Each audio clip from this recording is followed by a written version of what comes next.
Hello friends, आज की video में हम बात करेंगे क्लास 12th केमिस्ट्री की। जैसा कि आपको पता है हरियाणा बोर्ड का केमिस्ट्री का जो पेपर है वो है आपका 4 मार्च को। तो 4 मार्च को जो आपका पेपर है उसके लिए 3 दिन का एनालिसिस करने के बाद इंपॉर्टेंट क्वेश्चंस जो हैं वो ढूंढ के ले आया हूं, इंपॉर्टेंट टिप्स ढूंढ के ले आया हूं कि भाई कहां से जो है पेपर बनता है, पेपर के अंदर कौन कौन सी चीजें हमें ध्यान रखनी है। तो देखिए क्लास 12th केमिस्ट्री जो है वो 3 सेक्शंस में डिवाइड है, physical chemistry, inorganic chemistry, organic chemistry. अब आपको जो है सबसे ज्यादा डर लगता है ऑर्गेनिक में, और ये डर आज आपका खत्म हो जाएगा, मैं कह रहा हूं, अगर आपने ये वीडियो लास्ट तक देख ली। फिजिकल में क्या आएगा, इनऑर्गेनिक में क्या आएगा, ऑर्गेनिक में क्या आएगा, किस टाइप के पैटर्न के क्वेश्चंस आने वाले हैं वो बताने वाला हूं। तो फिजिकल के अंदर जो है डायरेक्ट एक तो आपके टू द कॉन्सेप्ट क्वेश्चंस आएंगे। टू द कॉन्सेप्ट का मतलब क्या हो गया कि जो जो चैप्टर्स हैं उसके अंदर जो जो कॉन्सेप्ट है उनको डायरेक्ट पूछा जा सकता है। जैसे कि आइडियल नॉन आइडियल सॉल्यूशन के बारे में पूछ ले, रॉयल्स लॉ के बारे में पूछ ले, हेनरी लॉ के बारे में पूछ ले, कोलार्स लॉ के बारे में पूछ ले, यानी कि टू द कॉन्सेप्ट। इसके अलावा यहां से आपके न्यूमेरिकल्स भी आ सकते हैं। तो न्यूमेरिकल्स के लिए आपको क्या करना है, न्यूमेरिकल्स के लिए 2-3 यूनिट बता रहा हूं। एक तो सॉल्यूशन वाली यूनिट है आपकी फर्स्ट वाली, दूसरा आपकी इलेक्ट्रोकेमिस्ट्री है, और तीसरा केमिकल काइनेटिक्स है। इसके अंदर इलेक्ट्रोकेमिस्ट्री जो यूनिट है वहां से ज्यादा क्वेश्चंस आ सकते हैं। तो इलेक्ट्रोकेमिस्ट्री को जो है कंप्लीट पढ़ लेना। ये वीडियो आराम से देखो, जो चीजें बोल रहा हूं उसके ऊपर फोकस करो, उसको ध्यान से सुनो। पूरा का पूरा पेपर इन्हीं पैटर्न पे, इन्हीं क्वेश्चन से आएगा, जो टॉपिक्स बता रहा हूं इन्हीं से आएगा। तो इलेक्ट्रोकेमिस्ट्री मोस्ट इंपोर्टेंट यूनिट है। सेकंड हम बात करते हैं इनऑर्गेनिक की। इनऑर्गेनिक जो है उसके अंदर आपको एक चीज ध्यान रखनी है, इनऑर्गेनिक के अंदर आपको पीरियोडिक टेबल याद होनी चाहिए, क्योंकि इनऑर्गेनिक की जो है जान है पीरियोडिक टेबल।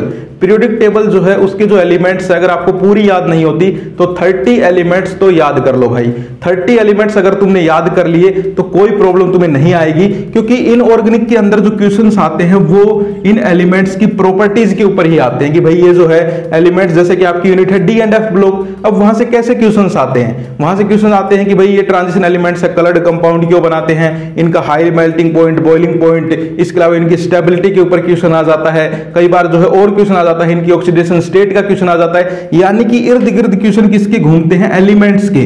तो आपको जो है ये जो पीरियोडिक एलिमेंट्स हैं ये याद कर लेने हैं 30 तक। अब मैं आपसे पूछ लूं निकल का बताओ एटॉमिक नंबर, तो जिनको पता है उनकी पीरियोडिक टेबल सही है, याद है, जिसको नहीं पता अभी याद कर लेना। इसके अलावा इसके अंदर जब मैं आपका यहां पर ये वीडियो की तैयारी कर रहा था तो मैंने एक चीज नोटिस की, हरियाणा बोर्ड जो है प्रीवियस ईयर क्वेश्चंस बहुत देता है इनऑर्गेनिक के।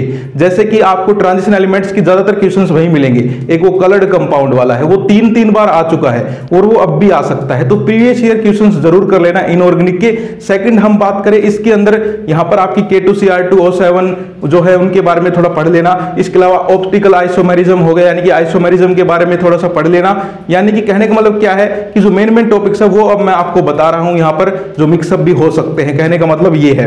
थर्ड हम बात करते हैं यहां पर ऑर्गेनिक की। ऑर्गेनिक में आपको दिक्कत क्यों आती है, क्योंकि आप ऑर्गेनिक को रटते हो। रटना छोड़ो, समझना स्टार्ट करो। ऑर्गेनिक के अंदर आपको पता होना चाहिए कि ये रिएक्टेंट था, ये इसके साथ जो है रिएक्शन हुई, और फिर ये जो है प्रोडक्ट क्यों बना, इसके अंदर क्या मैकेनिज्म लगा। ये मैकेनिज्म जब तक नहीं समझोगे तब तक नहीं आने वाली। अब मैं फिर भी एग्जाम आ गया है तो उसके लिए कुछ चीजें बता रहा हूं। वैसे अगर आपको आगे बढ़ना हो ऑर्गेनिक के क्षेत्र में तो आपको समझना पड़ेगा।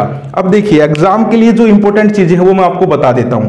सबसे पहले तो नेम रिएक्शंस आप लोग पढ़ लीजिए, नेम रिएक्शंस जो है वो आप लोग कर लीजिए। नेम रिएक्शंस जो है वो बहुत आती हैं। तो नेम रिएक्शन कौन कौन सी हैं इंपॉर्टेंट, यहां पर आप लिस्ट भी देख पाएंगे। कैनिजारो रिएक्शन हो गई, वुड्स रिएक्शन हो गई, RTR हो गई, कोलबेज रिएक्शन हो गई, और भी बहुत सारी रिएक्शंस है जो कि आपको इंपॉर्टेंट पढ़ लेनी है।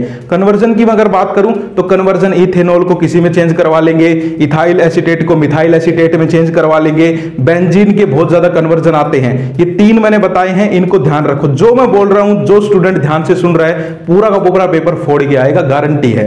इसके अलावा मैं बात करूं ऑर्गेनिक के अंदर एनसीईआरटी जो है बहुत ज्यादा रोल प्ले करती है। तो एनसीईआरटी जरूर पढ़ लेना। इनऑर्गेनिक के ज्यादातर क्वेश्चंस एनसीईआरटी से आएंगे। फ्रेंड्स अब बात करते हैं जिन स्टूडेंट्स को पास होना हो उनके लिए 4 यूनिट बता रहा हूं, 3 नहीं 4, 3 भी है वैसे, लेकिन 4 कर लेना कम से कम, ताकि पास के रिस्क से थोड़े ऊपर रहो। अब बात करते हैं वो 4 यूनिट कौन सी हैं। तो देखो सबसे पहले electrochemistry, chemical kinetics, coordination compound और aldehyde, ketone and carboxylic acid.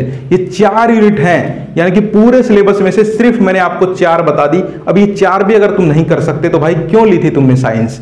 ये सिर्फ 4 यूनिट तो अगर तुम कर लेते हो आराम से पास हो जाओगे, इसकी गारंटी है। इन 4 यूनिट से ही ज्यादातर काम देखने को मिलेगा, यहीं से ज्यादातर case based question, assertion, reason, chemical के जो है क्वेश्चंस, यहां पर सारे के सारे क्वेश्चंस देखने को मिलेंगे। तो इन 4 यूनिट्स को जरूर कर लेना जिनको पास होना हो। 2 वीडियोज मैंने बना रखी है, यहां पर आप देख सकते हैं। इन दोनों वीडियोज को जरूर देख लेना और केमिस्ट्री का पेपर फोड़ के आओगे।